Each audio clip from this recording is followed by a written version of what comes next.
ಕೇಂದ್ರ ಸರ್ಕಾರಿ ನೌಕರರಿಗೆ ಮೋದಿ ಸರ್ಕಾರದಿಂದ ಭರ್ಜರಿ ಗುಡ್ ನ್ಯೂಸ್. LTC ಬಗ್ಗೆ ದೊಡ್ಡ ಘೋಷಣೆ. ನಮಸ್ಕಾರ ಸ್ನೇಹಿತರು, ಉಪಯುಕ್ತ ಮಾಹಿತಿ ಚಾನಲ್ಗೆ ಸ್ವಾಗತ. 7th pay commission. ಸರ್ಕಾರಿ ನೌಕರರಿಗೆ ನರೇಂದ್ರ ಮೋದಿ ಸರ್ಕಾರ ಬಂಪರ್ ಗುಡ್ ನ್ಯೂಸ್ ನೀಡಿದೆ. 7ನೇ ವೇತನ ಆಯೋಗದ ಶಿಫಾರಸುಗಳ ಆಧಾರದ ಮೇಲೆ ಕೇಂದ್ರ ಸರ್ಕಾರಿ ನೌಕರರಿಗೆ ವರ್ಷಕ್ಕೆ 2 ಬಾರಿ ತುಟ್ಟಿ ಭತ್ಯೆಯನ್ನು ಏರಿಸಲಾಗುತ್ತದೆ. ಇದೀಗ LTCಗೆ ಸಂಬಂಧಿಸಿದಂತೆಯೂ ಸರ್ಕಾರಿ ನೌಕರರಿಗೆ ಗುಡ್ ನ್ಯೂಸ್ ಬಂದಿದೆ. ಕೇಂದ್ರ ಸರ್ಕಾರಿ ನೌಕರರಿಗೆ ರಜೆ ಪ್ರಯಾಣ ರಿಯಾಯಿತಿ ಅಡಿಯಲ್ಲಿ ತೇಜಸ್, ವಂದೇ ಭಾರತ್ ಮತ್ತು ಹಮ್ಸಫರ್ ರೈಲುಗಳಲ್ಲಿ ಪ್ರಯಾಣಿಸಲು ಸರ್ಕಾರ ತನ್ನ ಉದ್ಯೋಗಿಗಳಿಗೆ ಅವಕಾಶ ಕಲ್ಪಿಸಿದೆ.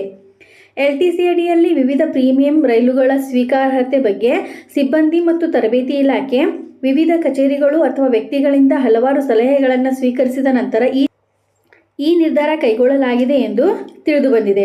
ಈ ಸಂಬಂಧಿಸಿದಂತೆ ಆದೇಶ ಹೊರಡಿಸಿರುವ DOPT ಇಲಾಖೆಯು ವೆಚ್ಚ ಇಲಾಖೆಯೊಂದಿಗೆ ಸಮಾಲೋಚಿಸಿ ವಿಷಯವನ್ನು ಪರಿಶೀಲಿಸಿದೆ. ಈಗಿರುವ ರಾಜಧಾನಿ, ಶತಾಬ್ದಿ, ದುರಂತೋ ಎಕ್ಸ್ಪ್ರೆಸ್ ರೈಲುಗಳ ಜೊತೆಗೆ ಈಗ ತೇಜಸ್, ವಂದೇ ಭಾರತ್ ಎಕ್ಸ್ಪ್ರೆಸ್ನಲ್ಲೂ LTC ಅಡಿಯಲ್ಲಿ ಪ್ರಯಾಣಿಸಲು ಅನುಮತಿಸಲಾಗಿದೆ ಎಂದು ತಿಳಿಸಿದೆ.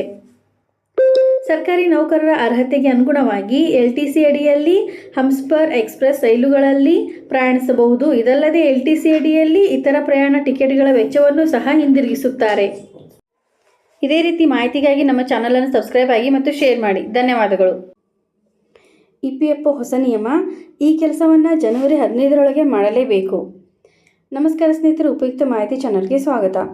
ಉದ್ಯೋಗಿಗಳಿಗೆ ಪ್ರಮುಖ ಮಾಹಿತಿ. EPFOಗೆ ಸಂಬಂಧಿಸಿದ ಈ ಕರ್ತವ್ಯವನ್ನು ಜನವರಿ 15ರೊಳಗೆ ಪೂರ್ಣಗೊಳಿಸಿ. ಉದ್ಯೋಗಿಯ ಭವಿಷ್ಯವನ್ನು ಭದ್ರಪಡಿಸಲು ಮತ್ತು ಅವರ ಆರ್ಥಿಕತೆ ಸುರಕ್ಷತೆಗೆ ಪೂರಕವಾಗಲು ಉದ್ಯೋಗಿಗಳ ಭವಿಷ್ಯ ನಿಧಿ ಸಂಸ್ಥೆ EPFO ಪ್ರಮುಖ ಆದೇಶವನ್ನು ಹೊರಡಿಸಿದೆ.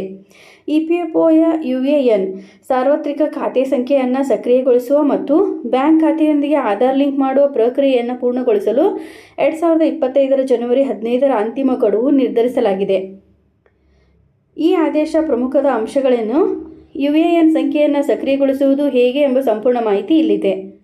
ಇದು ವಿಶೇಷವಾಗಿ ಹೊಸ ಉದ್ಯೋಗಿಗಳಿಗೆ ಅತ್ಯಂತ ಮುಖ್ಯವಾಗಿದ್ದು, EPFO UAN ಸಕ್ರಿಯಗೊಳಿಸುವ ಮತ್ತು ಬ್ಯಾಂಕ್ ಖಾತೆಯೊಂದಿಗೆ ಆಧಾರ್ ಲಿಂಕ್ ಮಾಡುವ ಪ್ರಕ್ರಿಯೆಯನ್ನು ಪೂರ್ಣಗೊಳಿಸಲು 2025 ಜನವರಿ 15ರ ಅಂತಿಮ ಗಡುವು ನಿರ್ಧರಿಸಲಾಗಿದ್ದು, ಇನ್ನು 2 ದಿನಗಳಲ್ಲಿ ಈ ಕಾರ್ಯವನ್ನು ಪೂರ್ಣಗೊಳಿಸಬಹುದು. ಈ ಹಿಂದೆ ಡಿಸೆಂಬರ್ 15, 2024ರ ಗಡುವು ಇದ್ದರೂ ಸರ್ಕಾರವು ಗಡುವನ್ನು ಮುಂದೂಡಿದೆ. ಆದ್ದರಿಂದ ಈ ಅವಕಾಶವನ್ನು ಸರಿಯಾಗಿ ಉಪಯೋಗಿಸಿಕೊಳ್ಳಿ. EPFO ಈ ಆದೇಶದ ಪ್ರಮುಖ ಅಂಶಗಳು ಹೀಗಿವೆ. ಯಾಕೆ UAN ಸಕ್ರಿಯಗೊಳಿಸಬೇಕು?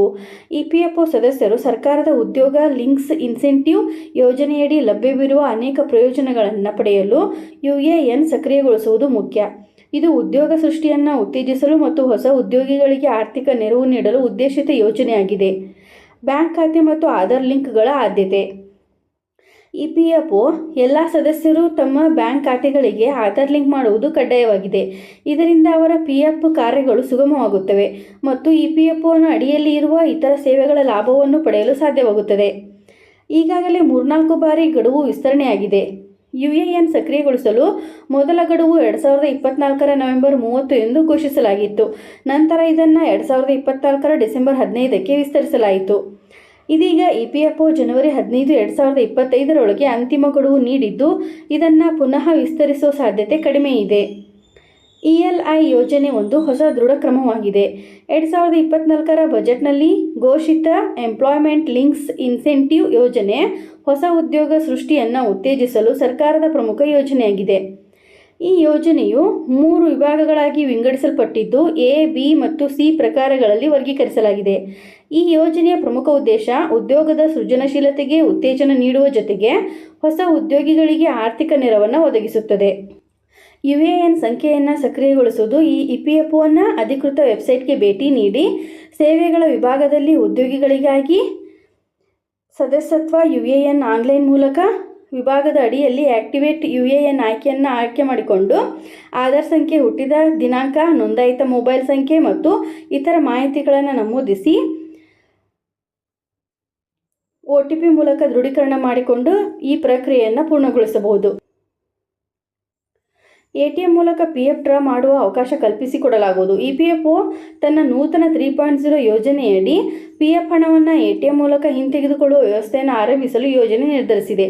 ಆದರೆ ಇದರೊಂದಿಗೆ ಹಿಂತೆಗೆದುಕೊಳ್ಳುವ ಮಿತಿಯನ್ನು ನಿರ್ದಿಷ್ಟವಾಗಿ ನಿಗದಿಪಡಿಸಲಾಗುವುದು.